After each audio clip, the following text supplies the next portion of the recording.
Hola, buenas tardes. Soy Francisca y como la clase pasada voy a estar acompañándolo este año en biología. Ya, la clase que nos toca hoy día va a ser hablar un poco sobre la adaptación de las células y posteriormente sobre el intercambio que tienen estas con el ambiente. Entonces, para empezar, ¿qué entendemos por adaptación? Va a ser un acto de los seres vivos de acomodarse a las condiciones de su ambiente. Por ejemplo, el humano se ha ido adaptando a lo largo de toda la historia y así ha ido evolucionando.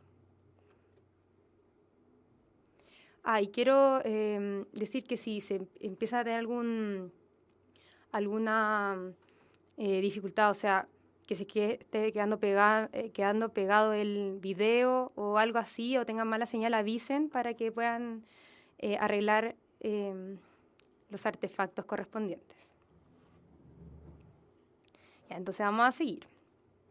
Si tienen alguna duda, vamos a esperar a que se cambie la diapositiva para así no perder el hilo de la clase. Entonces, vamos a tener propiedades de los seres vivos. Entonces, primero todos los seres vivos van a estar compuestos de células, ¿cierto? Que ya definimos como cuerpos diminutos que en su interior lleva a cabo ciertas reacciones químicas. Después, estos seres vivos van a tener homeostasis. ¿Qué es la homeostasis? Va a ser la mantención de las condiciones internas dentro de los márgenes adecuados para que puedan realizar todas sus funciones. Y cuando esta homeostasis se ve alterada, van a existir mecanismos de retroalimentación. Puede ser negativa o positiva. ¿Alguien sabe a qué se refiere con retroalimentación negativa o positiva? ¿Que me puede dar algún ejemplo?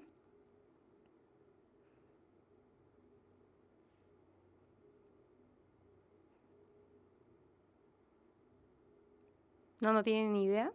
Ya. Entonces, la retroalimentación va a hacer que cuando se produce un producto de alguna reacción de la célula, este producto influye sobre la misma célula, o sea, influye sobre el mismo. Por ejemplo, les voy a dar un ejemplo no de célula, sino algún evento cotidiano. Si un profesor está haciendo clase, a veces que no les gusta la clase, entonces empiezan a hablar, y el profesor se desconcentra. Entonces los alumnos siguen hablando, y eso va a ser una retroalimentación positiva, porque la desconcentración del profesor va a hacer que los alumnos estén más desconcentrados también. En cambio, una retroalimentación negativa es cuando el producto disminuye. Por ejemplo, el mismo ejemplo del profesor. Si tenemos a este profesor que se da cuenta que los alumnos están distraídos, está muy aburrida la clase y empieza a hacer maniobras o empieza a contar chistes, los alumnos le van a poner atención. Entonces la desconcentración de los alumnos va a disminuir y van a poner más atención. Y entonces seguimos. Otra propiedad de los seres vivos es el crecimiento y desarrollo. El crecimiento lo entendemos por un aumento de la masa, ya sea por un aumento tanto de tamaño y de número. Y el desarrollo va a ser la capacidad de diferenciarse para las distintas funciones que necesiten las células. Por ejemplo, de una célula vamos a tener, se va a poder diferenciar a células que forman el tejido óseo, otras células que forman el tejido respiratorio, etc. También los seres vivos tienen un metabolismo, que va a ser el conjunto de reacciones químicas, las cuales se basa el desarrollo de los seres vivos. Y es necesaria para su crecimiento, para la reparación y para las interacciones entre las células. Y la irritabilidad es la capacidad de reaccionar frente a un estímulo. Frente a estímulo puede ser ambiental o mecánico, ¿cierto? Por ejemplo, ¿qué pasa cuando nos acercan mucho la luz al ojo? ¿Qué reacción podemos ver ahí de las células del ojo?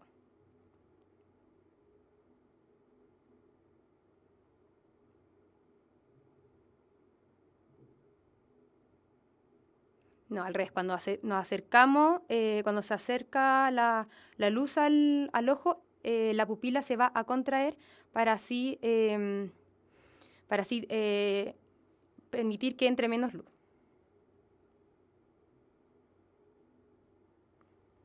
Seguimos. También los seres vivos se pueden reproducir, ¿cierto? O sea, pueden generar nuevos seres vivos y se va transmitiendo su material hereditario. Y, por supuesto, el movimiento, que lo vemos el movimiento de los animales y también de algunas células de organismos unicelulares, como los espermatozoides. Entonces, vamos a recordar que tenemos dos tipos de células a grandes rasgos, la procarionte y la eucarionte, y en la eucarionte vamos a encontrar la célula vegetal y la célula animal, con sus respectivas características. Una de las más importantes es que en la procarionte vamos a tener en el citoplasma vamos a tener el ADN libre, ya va a ser circular cerrado, en cambio la eucarionte va a estar contenido en un nucleolo. Esta tabla está en la guía, los materiales que están adentro de la página, para que después le echen un vistazo, porque es muy buena tabla de comparación. Y la célula procariota vamos a tener un citoplasma sin organelos, en cambio en la eucariota vamos a tener todos estos organelos que ya vimos en la clase pasada. Y también la pared celular, que se va a encontrar en los procariotas y en las células vegetales, pero no en las animales.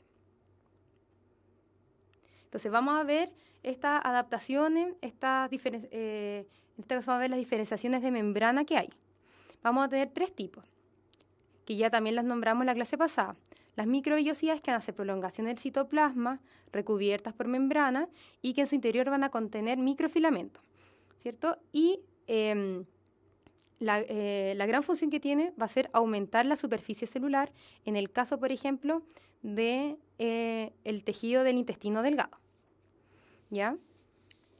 Los cilios van a hacer también prolongaciones cortas y múltiples y que pueden tener funciones de movimiento de organismos unicelulares para transportarse, como de movimientos de partículas, como por ejemplo en el epitelio respiratorio, que puede puede expulsar las partículas, por ejemplo, de polvo.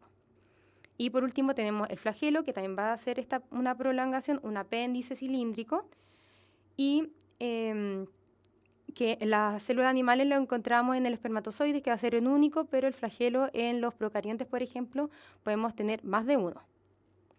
Y que tiene un movimiento de vaivén y va hacia adelante, y los cilios y los flagelos estructuralmente van a ser iguales. Es decir, van a tener 9 pares de microtúbulos en círculo más un par central. Lo explicamos aquí. Vamos a tener, son 9 pares de estos microtúbulos y al centro vamos a tener un par central. Ya esa va a ser la estructura común que tienen los cilios y los flagelos. ¿Vamos bien? ¿Alguna pregunta? Voy muy rápido. ¿Qué están tan callados?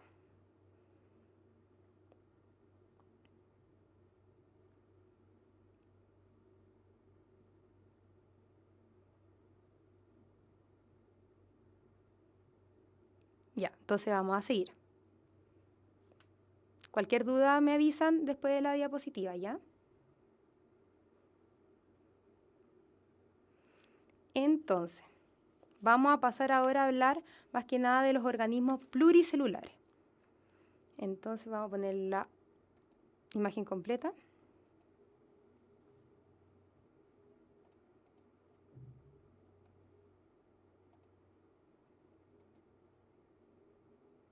Ya. Entonces, como mencionamos, la vez pasada teníamos que de una célula, de varios tipos de células, vamos a formar un tejido. De varios tipos de tejidos vamos a formar un órgano. Y de varios órganos que se asocian estructural y funcionalmente, vamos a obtener sistemas, y después de esto varios sistemas conforman un individuo. Entonces las células se pueden organizar en estos organismos pluricelulares, y nos vamos a centrar específicamente en el tejido hoy día, ¿ya? Este tejido, Por ejemplo, el tejido muscular, el tejido nervioso, el tejido sanguíneo, van a tener cada uno características propias que lo hacen diferentes unos de los otros. Y estas características esencialmente em, se montan a la propia célula de cada tejido. Entonces, los organismos celulares van a tener distintas necesidades, los organismos pluricelulares van a tener distintas necesidades a los organismos unicelulares, ¿ya? Entonces, para que la célula de un organismo pueda vivir, necesita mantener con vida este organismo. Por lo tanto, es necesario que se especialicen estas células en distintas funciones y se coordinen entre sí.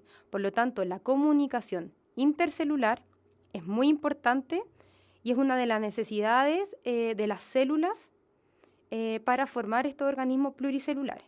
Por ejemplo, ¿quién me puede dar un ejemplo de alguna comunicación entre varios sistemas, por así decirlo, del cuerpo humano?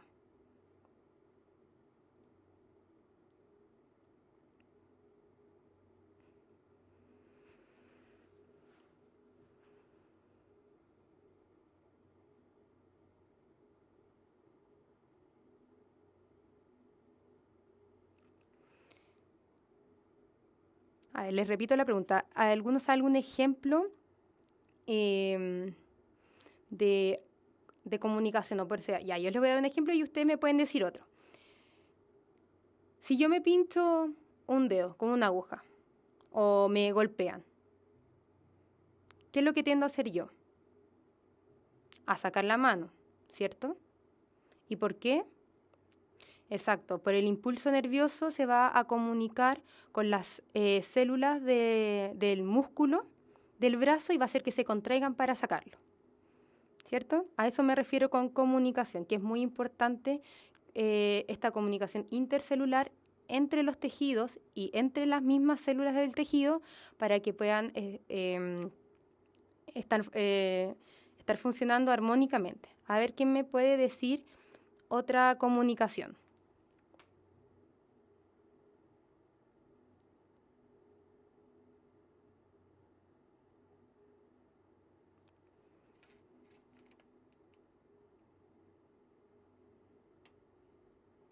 El arco reflejo también. O por ejemplo algo más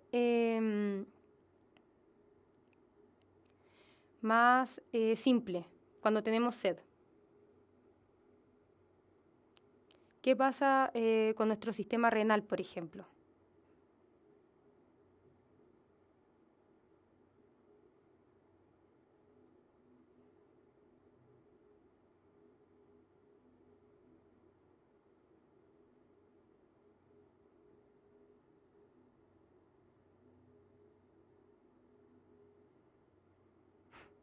Cuando tenemos sed, automáticamente el sistema renal hace que se libere menos orina. Por lo tanto, vamos a perder menos agua. ¿Ya? Y esa reacción que tiene el sistema renal va a hacer que el sistema nervioso nos haga producir esta sensación de sed y tengamos que tomar agua.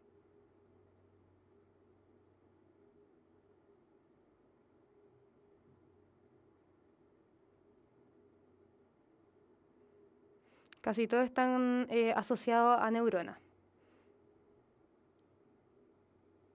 Tenemos centros nerviosos por toda la piel, por ejemplo, si no, no podríamos sentir nada. Pero eso se va a ver en clases más adelante del sistema nervioso, así que ahí se va a aclarar. Lo que necesito que entiendan es que van a estar todos los tejidos y todas las células relacionadas para que puedan funcionar conjuntamente. ¿Ya?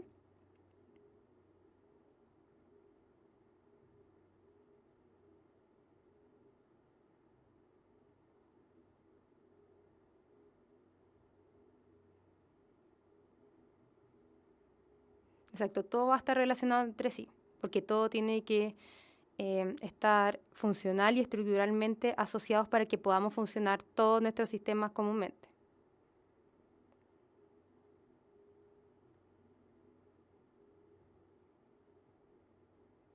No, no solamente en el cerebro. Ya, pero eso es tema de otra clase.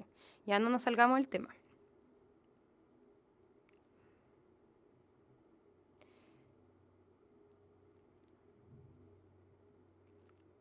Entonces, otro ejemplo de comunicación,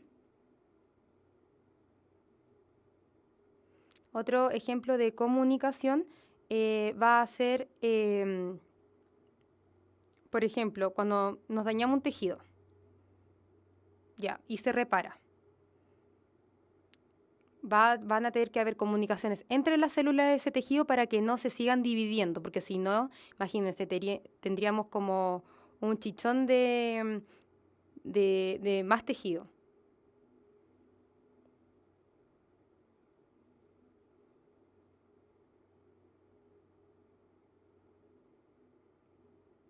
Ahora vamos a ver cómo se comunican, solo le estoy haciendo una introducción, así que eh, vamos a ver ahora.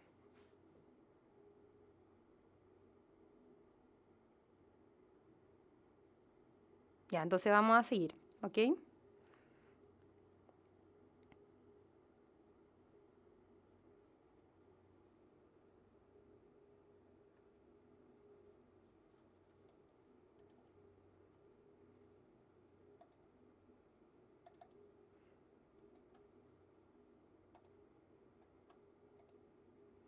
Entonces, como algunos preguntaban de cómo se comunicaban estas células entre sí, vamos a tener tres mecanismos, ¿ya? Vamos a tener comunicación por contacto entre proteínas que van a estar en la membrana, o sea, van a tener que haber contacto directo entre estas proteínas superficiales que tiene cada célula. Vamos a tener uniones comunicantes, que van a ser las uniones GAP, que posteriormente las vamos a ver en lo que es la adhesión celular. Entonces, estas uniones van a tener tanto función de comunicar como de unir células con células, y que va a permitir el paso de pequeñas moléculas. Y por último vamos a tener la comunicación por mensajeros químicos, que es una de las más importantes en la fisiología de nuestro cuerpo humano, ¿ya? Y que existen tres tipos: la paracrina, la endocrina y la sinapsis, ¿ya? Entonces, la comunicación paracrina va a consistir en la comunicación mediante mensajeros químicos, pero entre células del mismo tejido. O sea, entre las células que componen el páncreas, entre las células que componen los pulmones, etc. ¿Ya? Por ejemplo, sinapsis va a ser la conexión de neuronas, pero ya lo vamos a ver, así que tranquilo. Por ejemplo, cuando nos rompemos, nos hacemos alguna herida, va a haber mensajeros químicos que se van a liberar en las células de la piel, que van a llevar que se nos hinchen y que se dilaten las venitas, las arterias. Y esta, por ejemplo, van a liberar histamina, que va a ser un mensajero químico que produce la inflamación.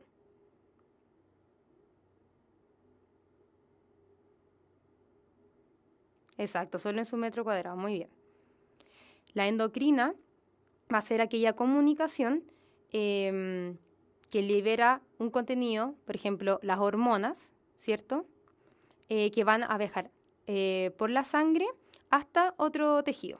O sea, van a hacer una comunicación entre distintos tejidos, ¿ya?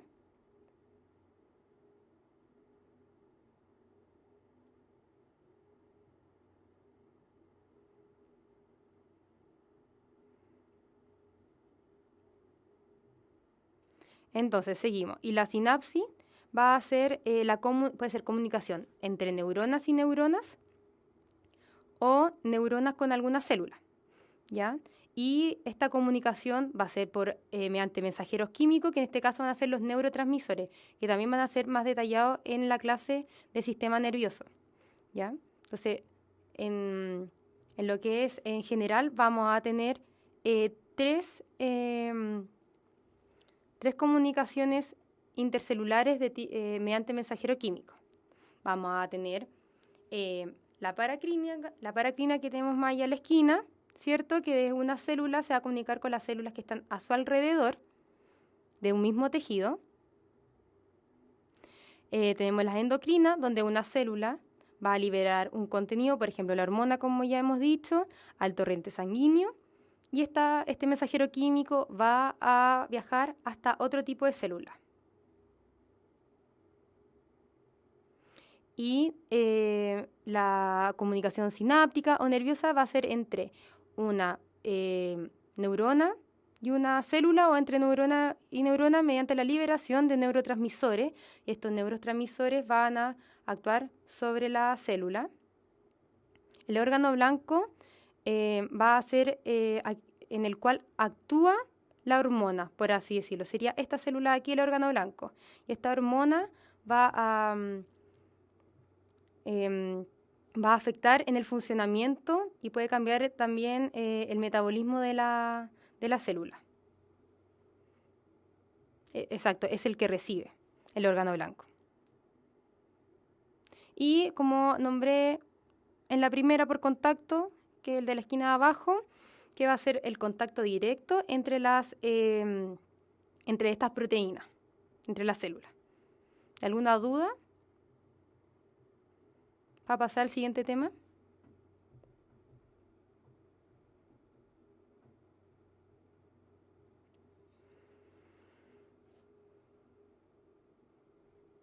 Quiero dejar en claro que tanto la hormona, o sea, que las comunicaciones endocrina, paracrina y nerviosa pueden tener los mismos mensajeros químicos, pero la respuesta no siempre va a ser la misma, ya que va a depender en qué receptor actúa este mensajero químico.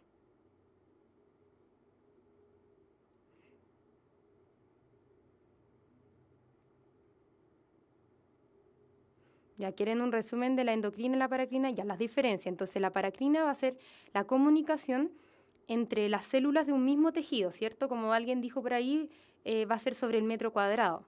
Va a liberar este mensajero químico a las células que están a su alrededor.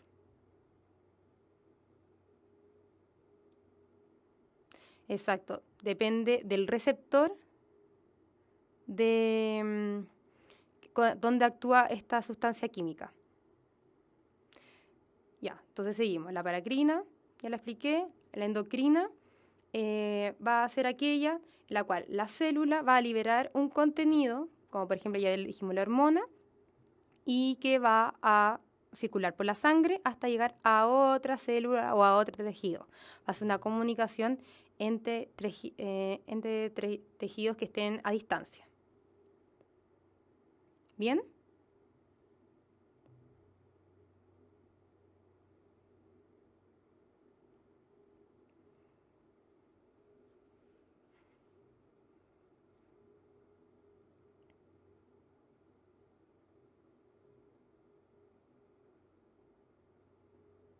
Ya, vamos a seguir.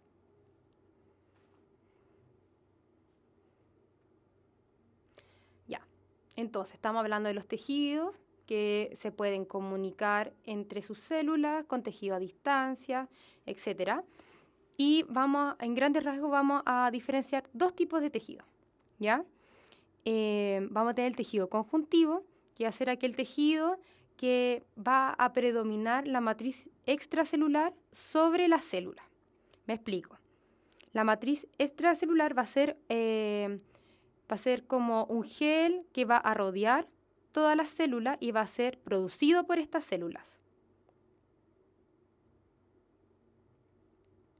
¿Ya? Entonces, esta matriz extracelular va a ser formada por proteínas fibrosas y van a determinar el comportamiento de la célula, como por ejemplo la forma, la proliferación y el desarrollo. Exacto, estoy pasando solamente estos dos tipos para que puedan entender lo que viene después. ¿Ya? No es necesario que se lo aprendan, pero cultura general se los van a pasar los que les guste el área de la salud, se los pasan en un ramo específico, bastante profundo, así que es más que nada una pincelada para que puedan entender después.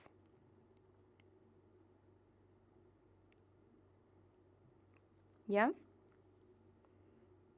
Y por otro lado tenemos el tejido epitelial. Ya, y en el tejido conjuntivo encontramos más de este tejido en los huesos, los tendones y en los cartílagos. Ya, la matriz extracelular va a ser una sustancia, exacto, es el gel que rodea la célula, por así decirlo, y va a ser producido por esta célula y va a estar compuesto por proteínas fibrosas como el colágeno. Es una red que ayuda al sustento de este tejido, ¿ya? Y bueno, como dije, va a determinar el comportamiento celular, tanto la proliferación como el desarrollo, la forma y también la actividad metabólica de esta célula. Y esta matriz extracelular va a ser distinta también en cada tejido, dependiendo del tejido, porque posteriormente se van a diferenciar. Vamos a ver el tejido epitelial. En vez de predominar la matriz extracelular, van a predominar las células.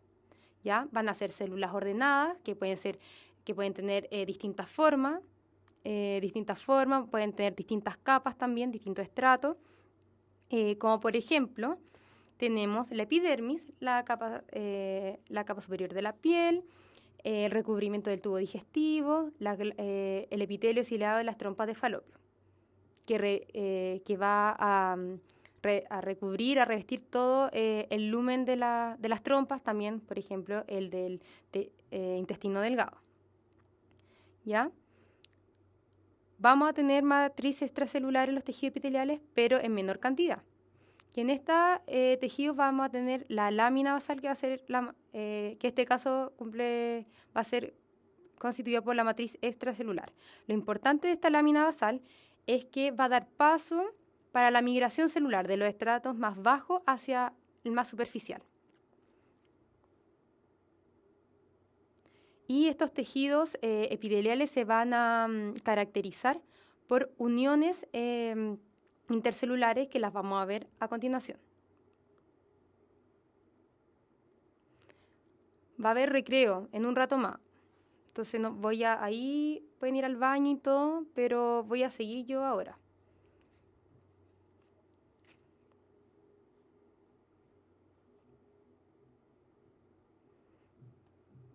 Entonces, como les dije, hay distintos tipos de epitelios según su forma, según la cantidad de capas que tenga. Vemos escamoso, cúbico, cilíndrico el de más allá, simple porque es una sola capa.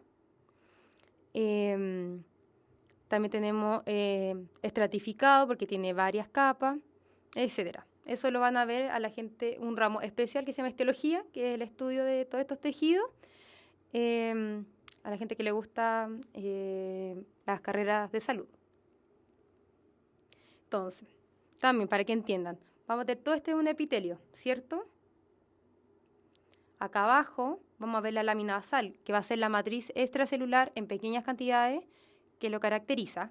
Y debajo del epitelio vamos a tener el tejido conjuntivo. ¿Y cuál era la característica principal del tejido conjuntivo?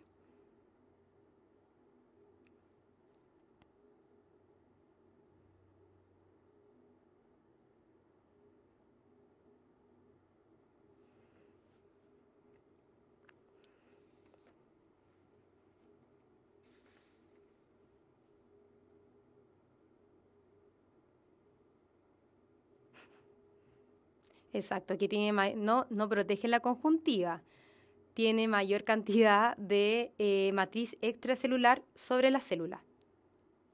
Exacto, mucha matriz. Estas pelotitas de acá, ¿qué son? ¿Eso me están preguntando?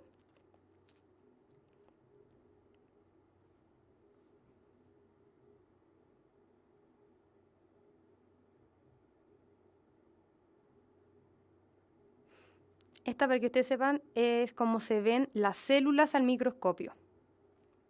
¿Ya? Esto es una célula. Y los puntitos más oscuros son los núcleos. Así se tiñen los núcleos y se ven al microscopio. Entonces, lo más oscurito, las pelotitas más oscuras son los núcleos de las células. Y ahí vemos como las distintas capas, que no es importante nombrarlas ahora. para que se vayan familiarizando. Así se ve un tejido al microscopio.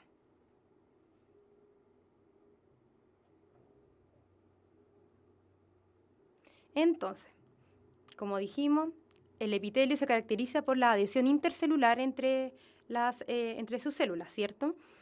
Y la función que tiene esta adhesión intercelular va a ser la unión celular, por supuesto, sellado intracelular, o sea, que no pase ninguna sustancia entre las células, y comunicación celular, como les dije, en las uniones comunicantes, ¿cierto? Que va a ayudar también a la comunicación. Entonces aquí tenemos nuestra célula. Gracias a la diseñadora me hizo este dibujo muy lindo. Vemos las dos células que van a estar unidas, ¿cierto? Y ahora vamos a hablar de cada una de las uniones que existen. Entonces, la primera unión va a ser la unión de oclusión, que va a ser una banda continua alrededor de toda la célula y va a provocar una barrera hermética. Por lo tanto, impide el paso de las sustancias entre las dos células que están pegadas, ¿cierto? Lo que obliga a la sustancia a pasar por dentro de la célula. Exacto, es como un cinturón. Obliga a la sustancia a pasar dentro de la célula y así regular el transporte de las sustancias que pasan. También esta unión de oclusión nos va a permitir que separemos compartimientos corporales. Por ejemplo, el intestino delgado, ¿cierto? Tenemos el intestino con su lumen, que va a ser lo hueco que hay adentro, ¿ya? Todo lo que recubre el lumen van a ser estas células: epitelio, cilíndrico, ciliado, con cilios en su parte más superficial.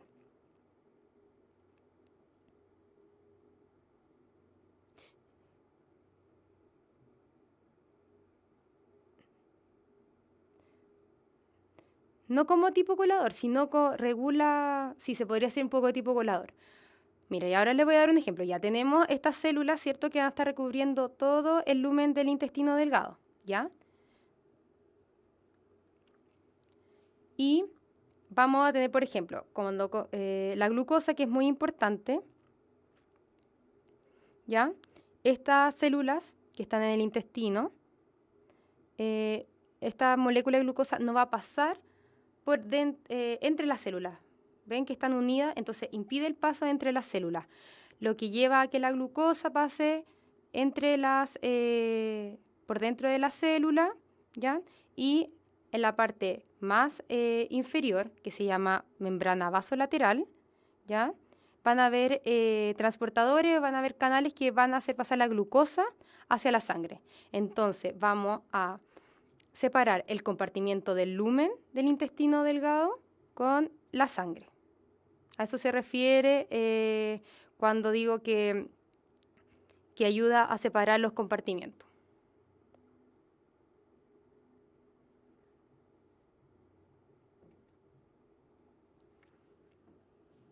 Ya, la otra unión que vamos a ver va a ser la unión de anclaje, ya que va a ser la unión mecánica entre dos membranas y va a estar encargada de la resistencia del estiramiento.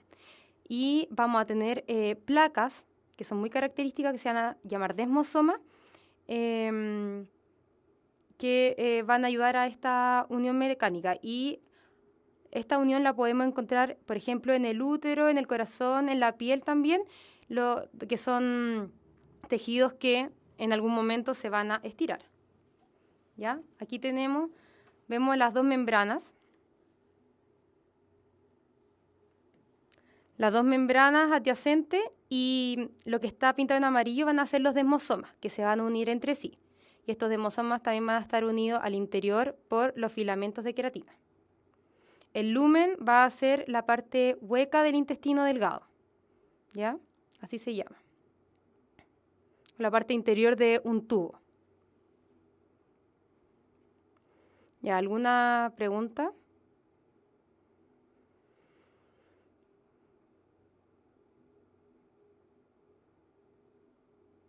Ya, entonces vamos a seguir. Entonces la última unión que vamos a ver ¿ya? Va a ser la penúltima, perdón, van a ser las uniones comunicantes que yo le había hablado antes, que también van a servir para la comunicación entre las células. Estas uniones solamente van a permitir el paso de sustancias pequeñas, no van a poder moverse macromoléculas como proteínas y algo de la misma estructura, ¿ya? Estas uniones comunicantes van a ser tubos proteicos y cada tubo se va a llamar conexión, ¿ya? Y estos tubos van a estar unidos por 6 unidades, ¿ya? Pero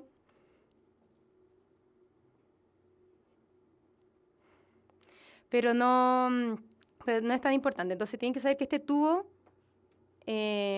con todas sus proteínas en conjunto, se llama conexión y va a ser transmembranal. Por lo tanto, va a traspasar del interior al exterior de la célula, ¿ya?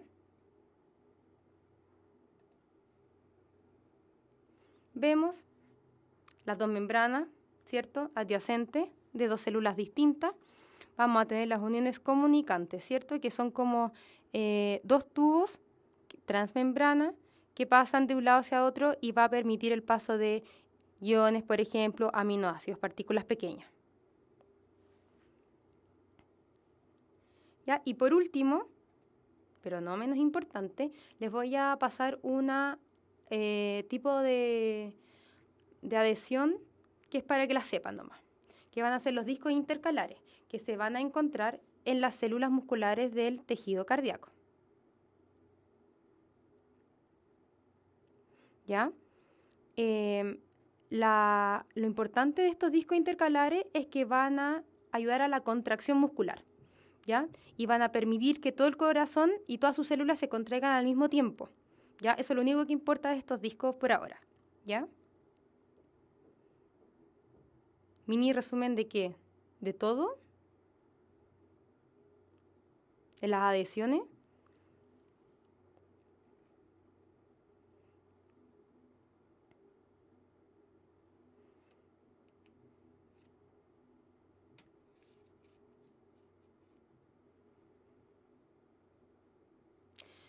Intercelulares, entre las células.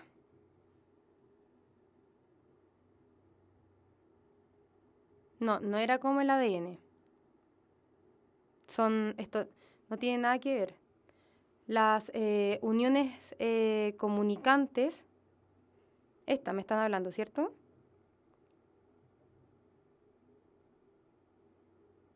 No se confundan, esto está en la membrana, ¿ya? De las células y van a ayudar a la comunicación entre las células.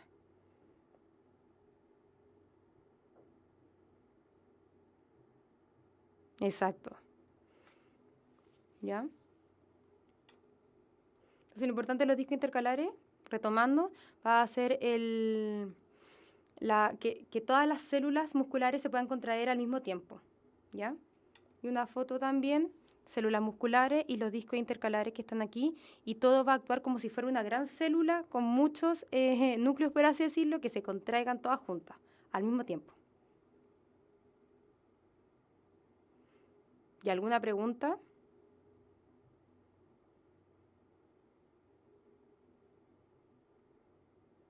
La unión de oclusión va a ser, sí, va a ser va a ser la barrera hermética que les hablé antes, al principio.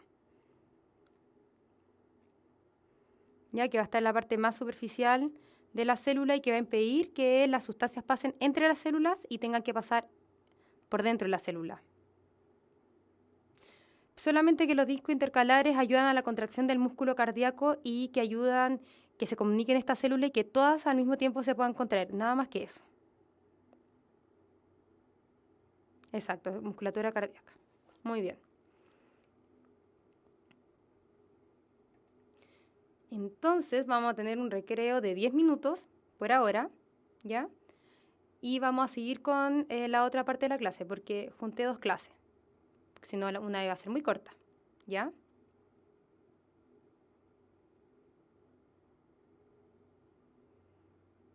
Así que en 10 minutos nos vemos.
Hola, volvimos. ¿Están todos ya para empezar?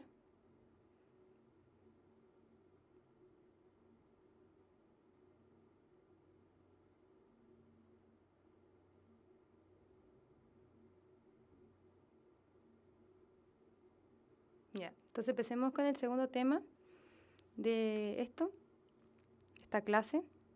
Vamos a hablar ahora sobre el intercambio entre la célula y el ambiente. ¿Qué les suena? ¿Tienen alguna idea de qué se puede tratar esta clase?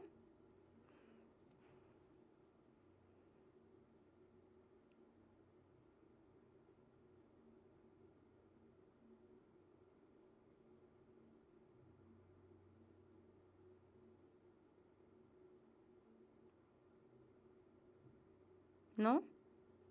Ya. Entonces, vamos a hablar ahora sobre el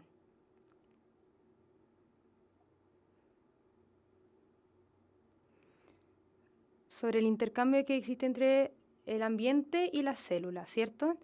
Todo este intercambio tenemos que tener presente que se realiza o gran parte de él, en la membrana plasmática de la célula. ¿Ya? No voy a entrar en mayor detalle porque ya lo explicamos en la clase pasada, así que si alguna duda tienen sobre la composición, ya tienen que revisar la clase pasada. Entonces, tenemos que la membrana plasmática, lo único que voy a decir, va a ser una membrana, una bicapa lipídica que va a estar compuesto tanto por proteínas, como ya hemos dicho muchas veces, y por fosfolípidos, ¿cierto? Y que puede ser permeable o semipermeable para distintos tipos de sustancias, ¿ya? Entonces, vamos a ver algunos conceptos básicos rápidos, ¿ya? Para entender un poco de qué se trata esto. Entonces, ¿qué es una solución? Va a ser una mezcla homogénea entre dos componentes, uno que va a estar en mayor proporción que va a ser el solvente y uno en menor proporción que va a ser el soluto, ¿cierto? Como, algo muy simple, agua con sal, ¿cierto? La concentración va a ser la proporción de solutos en una solución, ¿cierto? Por lo tanto, una solución que tenga mayor cantidad de solutos va a ser más concentrada que una que tenga menos. ¿Ya? Después tenemos la difusión. ¿Qué va a ser la difusión? Va a ser el movimiento de partículas aleatorio, espontáneo, de una zona de mayor concentración de estas partículas a una zona de menor concentración de estas partículas. Y esto se da porque en la zona que hay mayor concentración van a chocar entre sí estas partículas. Entonces se van a ir moviendo estas partículas a favor de su gradiente, ¿ya? O sea, de donde hay más partículas se mueve a donde hay menos, hasta conseguir una solución homogénea, ¿ya? Como una bolsa de té. Muy bien. Después tenemos otro concepto, va a ser la gradiente química, que va a ser la diferencia de la concentración entre dos puntos de una solución, como una bolsa de té. Si uno pone una bolsa de té en una taza con agua caliente, ¿cierto? Vamos a ver primero que se va a esparcir el té cerca de la bolsa, ¿ya? Y posteriormente se va a difundir a lo largo, a través de toda la taza del té. Entonces, la diferencia que hay entre las partículas de té que están cerca de la bolsita y las partículas que están más separadas va a ser distinta, ¿cierto? Va a haber mayor concentración cerca de la bolsa de té que lejos. Y ese va a ser la gradiente química, ¿ya? Que después se va a ir distribuyendo homogéneamente y hasta un punto que se va a anular, porque va a quedar una solución homogénea con la misma concentración en toda la solución.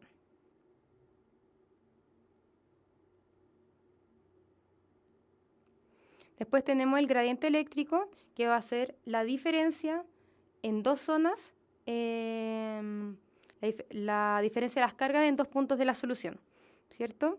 Por ejemplo, que en una parte haya carga positiva y en otra estén las cargas negativas. Y la gradiente electroquímica va a ser la suma de la gradiente química con el gradiente eléctrico. ¿Ya?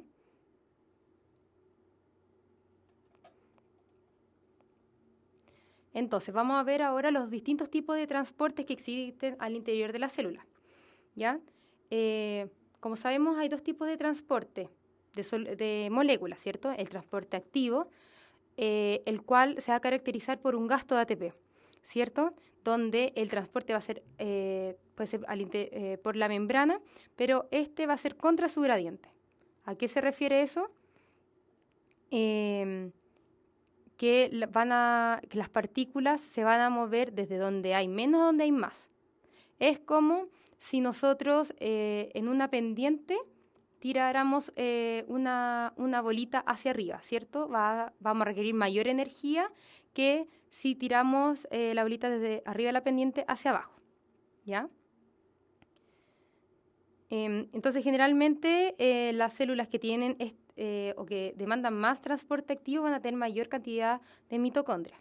Y por el otro lado, el transporte pasivo, vamos a tener que va a ser un transporte sin gasto de ATP. No va a consumir energía.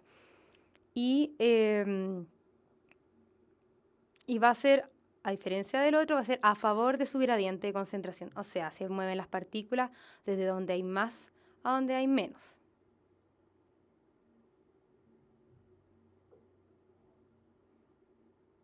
¿Sí se ve?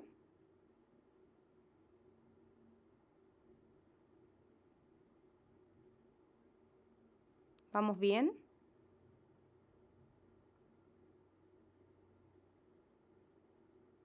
Exacto. Activo contra la gradiente y pasivo a favor de la gradiente. Activo, gasto de energía, pasivo sin gasto de energía.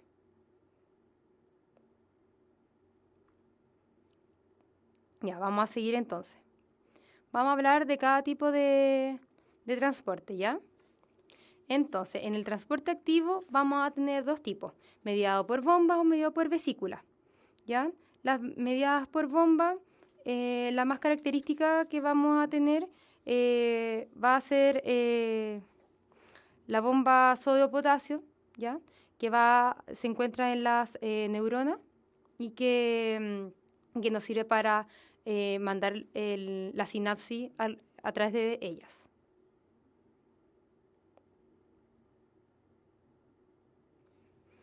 Entonces, estas bombas iónicas van a hacer pasar iones de un lado al otro y va a ser en contra de su gradiente, ¿cierto? Van a pasar 2 iones de potasio al interior y 3 iones de sodio al exterior. Entonces, ¿por qué es activo? Porque sabemos que al fuera de la célula va a haber mayor concentración de sodio y al interior de la célula va a haber mayor concentración de potasio. ¿Ya? Y después tenemos las medidas por célula, ¿ya? Que se ocupa para el transporte de grandes masas. Y las vesículas, como algunos ya pueden saber, van a ser, se pueden definir como esferas delimitadas por membrana, cuyo contenido permanece aislado del citoplasma, ¿cierto? Esta membrana, esta vesícula que rodea por membrana va a aislar al contenido que contiene en su interior.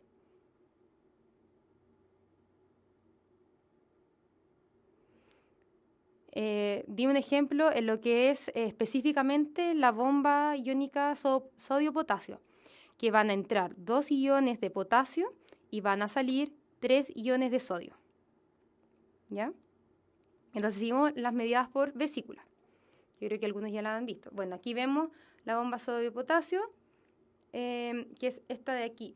La del centro, que es media azul, entonces vamos a entrar 2 iones de potasio y salen 2 iones de sodio. Pero esta es específica, es un ejemplo que les puse. ¿Ya? Porque aquí da el ejemplo. En el caso de que fuera a favor de su gradiente, el potasio saldría y el sodio entraría, ¿cierto? Pero no es así, ¿ya? Entonces, para esto tenemos la bomba sodio-potasio. Entonces, mediado por vesículas vamos a tener dos tipos, la endocitosis y la exocitosis. ¿Alguien conoce estos términos? ¿Sabe de qué se trata?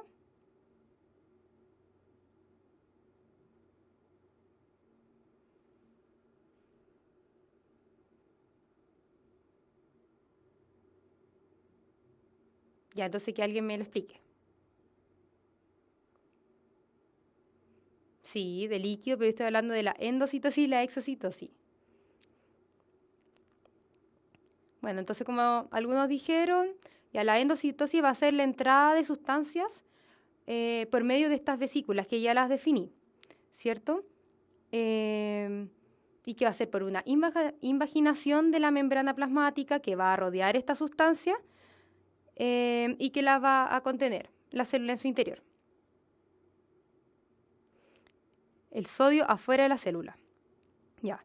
Entonces, dependiendo del contenido que tenga esta vesícula, ya puede ser fagocitosis si contiene virus, bacterias, como por ejemplo los macrófagos, que se van a comer los virus, o sea, las bacterias y van a ayudar a todo lo que es la respuesta inmune, ¿cierto? Y la pinocitosis va a ser la entrada de estas vesículas, pero con contenido de líquido. Ya. Y la exocitosis va a ser lo contrario, va a ser la salida de sustancias del interior de la célula hacia el exterior, por estas vesículas que se van a fusionar con la membrana plasmática. Aquí tenemos un dibujito, entonces arriba en naranjo vamos a tener la endocitosis. Tenemos una molécula de grandes masas que va a producir una invaginación de la membrana plasmática, ¿ya? Hasta conformar una vesícula y va a ir al interior. La pinocitosis va a ser la entrada de esta vesícula con contenido líquido, ¿ya?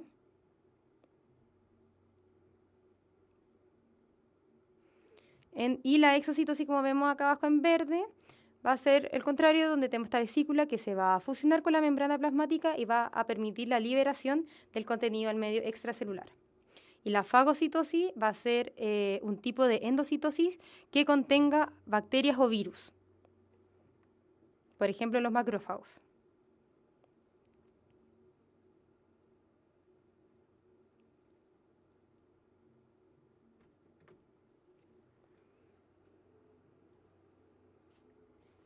Ya, ahora vamos a ver el último transporte, el transporte pasivo. Ya, como dijimos, no requeríamos de energía. Y vamos a tener la difusión simple, que va a ser simplemente el paso de las moléculas a través de la membrana, ya, a favor de su gradiente de concentración. La osmosis va a ser la difusión del solvente, en este caso el agua, ¿ya? Y va también a ser a favor de su gradiente. Entonces aquí tenemos que tener en claro los conceptos de una solución isotónica, hipotónica y hipertónica. La isotónica va a ser, se refiere a dos soluciones que tengan la misma proporción de soluto y la misma concentración de soluto y la misma de solvente. Por lo tanto, no hay movimiento de líquido entre ellas, ¿ya? Y la solución hipotónica e hipertónica va a ser la comparación. Por ejemplo, la hipotónica va a ser aquella solución que va a tener menor cantidad de soluto y mayor cantidad de solvente, y la hipertónica va a ser la comparación de la hipotónica, en la cual va a tener mayor cantidad de soluto que de solvente, ¿ya? Y si ponemos una solución hipotónica y una solución hipertónica separadas por una membrana, por ejemplo, como la de la célula, va a haber movimiento de líquido de agua desde la hipotónica a la hipertónica para que se pueda,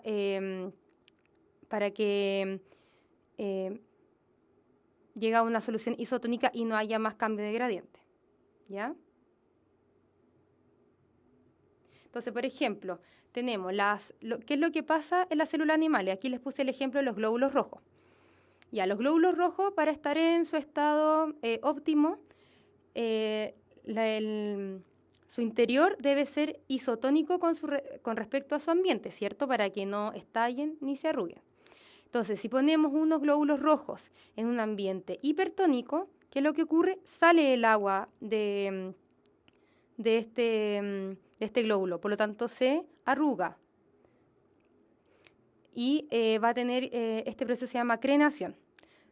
Se arruga porque como la osmosis va a ser a favor de su gradiente, desde donde hay más agua, desde donde hay menos agua va a salir más agua, ¿cierto? Entonces, como tenemos, va a ser, entonces en este caso, el medio hipertónico y el interior del glóbulo rojo va a ser el hipotónico. En un ambiente isotónico, con respecto a su interior, va a ser isotónico, va a estar normal, va a haber entrada y salida, ¿ya? Y no va a haber ningún cambio.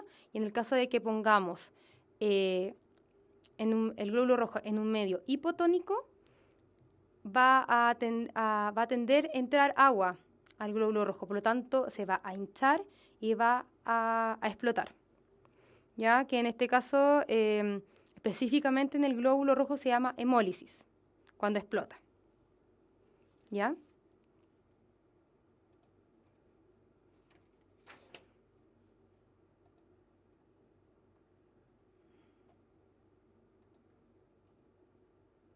Ya, entonces teníamos la difusión simple,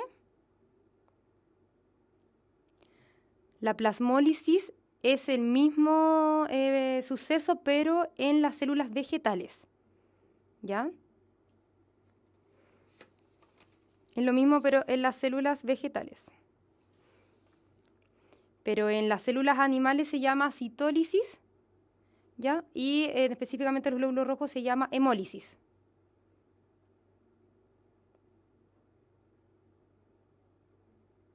Ya, después vamos a ver la difusión facilitada, en la cual vamos también a favor de la gradiente, pero vamos a necesitar ayuda para transportar estas moléculas, ¿cierto? Entonces, tenemos los canales iónicos, ¿ya? Que van a ser proteínas, tubos huecos en la membrana donde van a pasar iones y que pueden estar sensibles al cambio de voltaje, ¿ya? Y que permite que se abran y se cierran. Entonces, dependiendo de la concentración, estos se van a abrir o se van a cerrar, estos canales iónicos. Y los transportadores o carriers van a ser proteínas transportadoras, como lo dicen, que van a tener un sitio específico para las moléculas a transportar. Entonces, en estos transportadores tenemos el uniporte, el simporte y el antiporte, ¿ya? También a favor de su gradiente.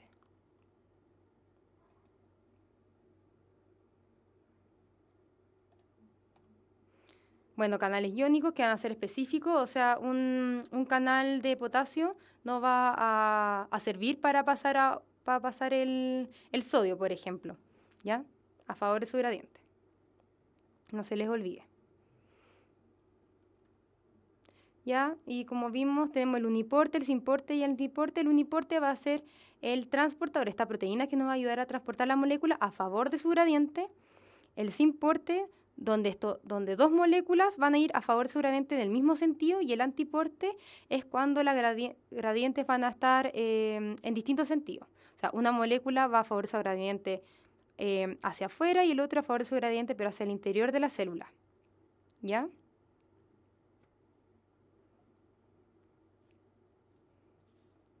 Entonces, tenemos la difusión simple, bueno, resumen del transporte pasivo, difusión simple a través de la membrana, como con una molécula CO2. La difusión facilitada, como ya les dije, que va a tener sitio específico para las moléculas, ¿ya? Y al acoplarse la molécula con este transportador, con esta proteína, va a provocar un cambio de forma. Entonces, va a estar así, llega la molécula y cambia de forma para interiorizarla, ¿ya? Y la difusión por canales, que va a ser por canales iónicos. Entonces tenemos aquí un esquema que también está en la guía de la página, donde tenemos un cuadro resumen de todo lo que es los transportes, ¿ya? Para que así les quede claro y se puedan ubicar bien cuando les pregunten algo sobre los transportes, que tampoco es muy difícil.